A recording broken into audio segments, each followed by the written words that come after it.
સુરત જિલ્લામાં મોડી રાતથી ધોધમાર વરસાદ વરસી રહ્યો છે, તેના કારણે જનજીવન ઉપર અસર પડી. ઓલપાડ તાલુકાના કીમ ગામમાં અનેક વિસ્તારોમાં પાણી ભરાયા હતા, જ્યાં રસ્તાઓ પાણીમાં ગરકાવ થયા છે. Siddhnath society, post office road, Amrutnagar અને શિવાજીનગરમાં ઘૂંટણસમાં પાણી ભરાતા સ્થાનિકોને ભારે હાલાકી ભોગવવાનો વારો આવ્યો. ઘરોમાં પાણી ઘૂસી જતા લોકોને હેરાન પરેશાન થવાનો વારો આવ્યો છે. રાતોરાત ઘરની બહાર નીકળવાનો વારો આવ્યો હતો.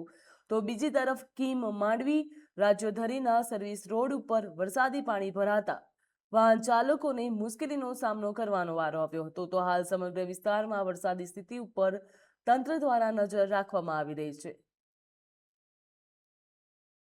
તો સુરતમાં હાલ ધોધમાર વરસાદ વરસી રહ્યો છે, ઘૂંટણસમાં પાણી ભરાયા છે, લોકો હેરાન પરેશાન થઈ રહ્યા છે.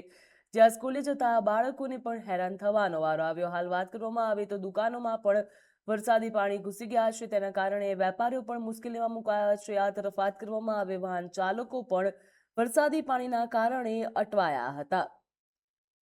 તો હાલ સુરતમાં ધોધમાર વરસાદ વરસી રહ્યો છે. ધોધમાર વરસાદના કારણે જનજીવન પણ અસ્તવ્યસ્ત જોવા મળી રહ્યું છે, જ્યાં ટુ વ્હીલર ચાલકોને પણ હેરાન પરેશાન થવાનો વારો આવ્યો.